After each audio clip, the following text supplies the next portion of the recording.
आज मला खंडोबा मंदिरला एक्सप्लोर करायचं आहे। मग मी सकाळी 6:30 वाजता घरातून निघालो। तर भेटूया मग खंडोबा मंदिर जांभूळवाडी आंबेगावच्या शिवसृष्टीपासून मी निघालो आणि पुढे आपल्याला स्वामी नवले ब्रिज लागेल। नवले ब्रिजवरून आपण स्वामीनारायण मंदिर जांभूळवाडीहून आहे खंडोबा मंदिर डायरी आणि जांभूळवाडीच्या मध्ये पायथ्यापर्यंत गाडी जाते, कारण बऱ्यापैकी सिमेंटचा रस्ता आहे। तिथून पुढे आहे ते पाऊस नसल्यामुळे आपली गाडी पायथ्याला जाऊनच लागते।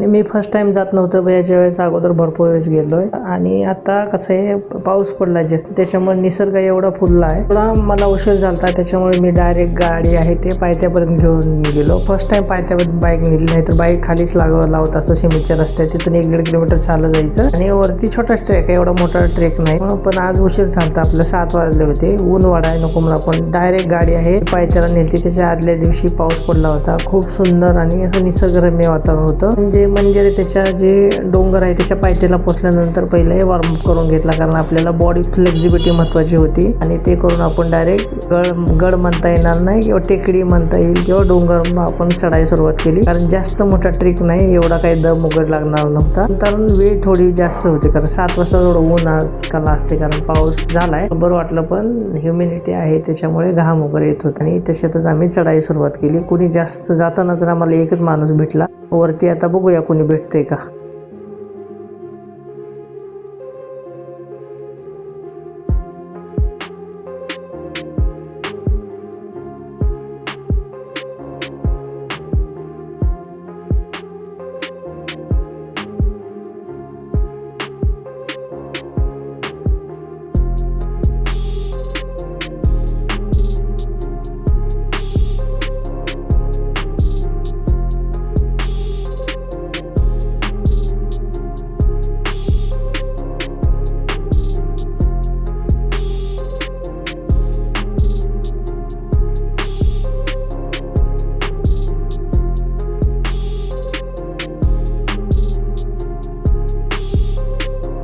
आणि फायनल आता जे डोंगर आहे किंवा ट्रेक आहे त्याच्या मध्यभागी आपण पोहोचलो होतो, कारण ह्याच्या अगोदर मी भरपूर वेळेस आले, एवढा जास्त मोठा ट्रेक नाही। तर पावसाची चाहूल लागली होती आणि मधातच एक झाडावरती म्हणजे लोकांनी असे पाण्यासाठी जे पक्षी आहेत त्यांच्यासाठी पाणी पिणे आणि अन्नाची सोय केली होती। त्यांनी तिथे एक मेसेज बॅनर पण लावला, आपण ते फॉलो केलं। आपल्याकडे ऑलरेडी तांदळाची एक छोटी बॅग होताच बॅगमध्ये, कारण आपण अशा जागेवर गेल्यावर घेऊन जात असतो कारण पक्षी प्राण्यांसाठी। आपल्याकडे पाणी होतं, मी पाणी ओतलं आणि त्यात तांदूळ टाकले आणि तिथून पुढं आपण शेवटच्या स्टेजला होतो, कारण तिथं आपलं 20 ते 30 मीटर अंतर होतं। निघालो फायनल मंदिराच्या दिशेने। त्यांनी तिथं साईन बोर्ड लावले, त्याच्यावरती मेसेज लिहिलाय की तुम्ही जर इकडे येत असाल तर आमच्यासाठी पाणी आणि अन्न टाका। आपण त्याचा व्हिडिओ रेकॉर्ड करून इंस्टाग्रामला त्याचे रील टाकले, कारण हा मेसेज आहे त्यांनी जो तिथं लावला होता ते आपल्याला जास्तीत जास्त लोकांपर्यंत पोहोचायचा होता। करून आपण पुढे निघालो। पुढे शेवटच्या स्टेजला होतं, आपल्याला फक्त 5 ते 10 मिनिटं अंतर कमी होतं।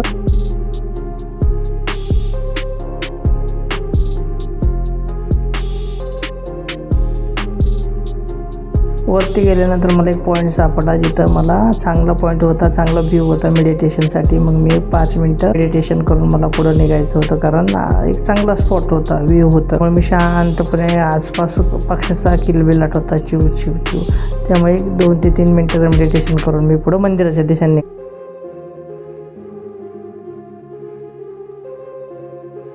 मी ज्याची आतुरतेने वाट पाहतो तिथं फायनली मी पोचल्यानंतर मी तिथं बॅनर बघितला। बॅनरवर एक ग्रुप आहे वॉकिंग, त्यांनी आज तिथलं जेवण ठेवलं होतं, म्हणजे ते भात वगैरे हे करतात लोकांसाठी। मग तिथं गेल्यानंतर मंदिराच्या पाया पडून त्या बाजूलाच आसपास 2 मुली होती, मी त्यांच्याकडे बघून ती काय करतात बघत होतो। त्यात ती मुलगी आहे आपल्याकडे बघून रिॲक्शन देत होती, पण आपण लक्ष दिलं नाही आणि पुढं हेगड साईडकडे जो रस्ता जातो तिकडे आपण व्ह्यू साठी पुढे निघून गेलो। आपण थोडं पुढे गेल्यानंतर चांगला व्ह्यू होता, खाली कुठलं तरी गाव आहे आणि दरी दोन्ही साईडने। एका साईडनी त्या मंदिराच्या डोंगराच्या व्ह्यूवरूनच आपली जागा दिसते, कारण मी तिथे जागा घेतलेली, जवळ निसर्गरम्य वातावरण। पुढे आहे तो K2S ट्रेकचा रोड, हे पुढं बघू शकता। कारण कात्रातून जे आपण शेगडला जातो ट्रेक करतो त्याच रूटवर हे मंदिर आहे आणि शिवकालीन मंदिर आहे. इथं म्हणतात की शिवाजी महाराजाचं वास्तव होतं, त्यांचे मावळे तेव्हा काही इथल्या सिंहगड मोहिमेला जात असतात तेव्हा इथं येऊन सुरुवात करतात, असा काहीतरी इतिहास आहे. इतिहास वगैरे लावला नाही पण मी 1-2 लोकांचा ऐकलाय तिथे इतिहास. आणि पुढे या सगळ्या गोष्टी व्ह्यू बघत होतो. मला युट्यूब साठी काय शॉर्ट पण घ्यायचे होते किंवा हे करायचे, ते सगळ्या गोष्टी मी दाखवल्या.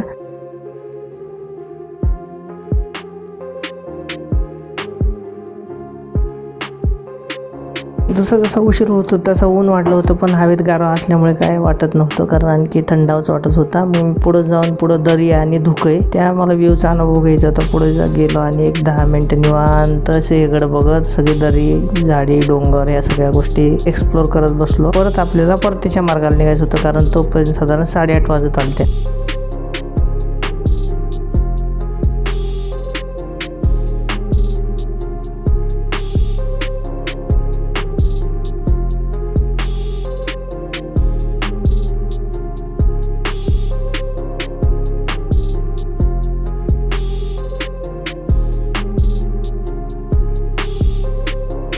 ऑफिसला लवकर जायचं होतं आणि 8:30 वाजल्या होत्या, त्याच्यामुळं माझा प्रवास आहे ते मी परतीच्या दिशेने सुरू झाला, कारण आपल्याला अर्धा तास लागणार होता हे मंदिर परिसराचा जो डोंगर आहे ते उतरायला.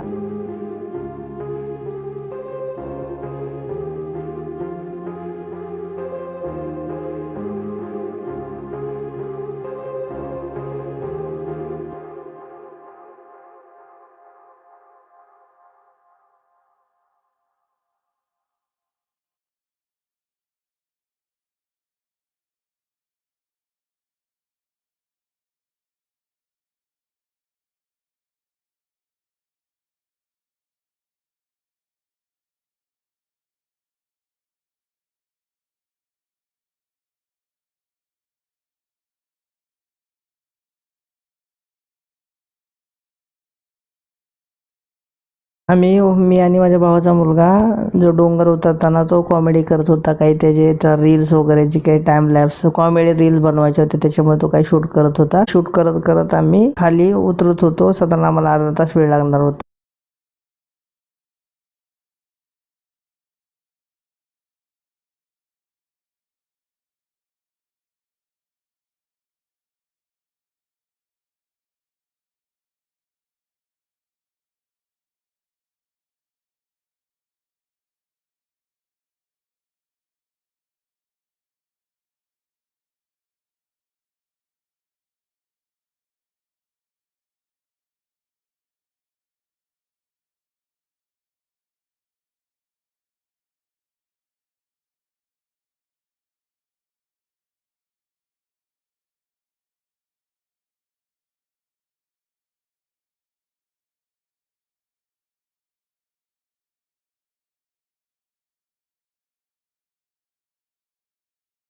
आपण फायनली उतरून आपल्या गाडीपाशी बसलो होतो आणि आमच्या भावाचा मुलगा काहीतरी ते मला फोन आलता, कॉमेडी करत होता, काहीतरी टाइम लॅप्स आणि व्हिडिओ बघत होता. फोन झाला आणि मी माझी गाडी स्टार्ट करून भावाच्या मुलाला घेऊन परतीच्या दिशेने थेट नवले ब्रिजकडे प्रवास स्टार्ट झाला. आणि आजचा ब्लॉग ही ट्रेक आहे ती इथंच आपली संपली.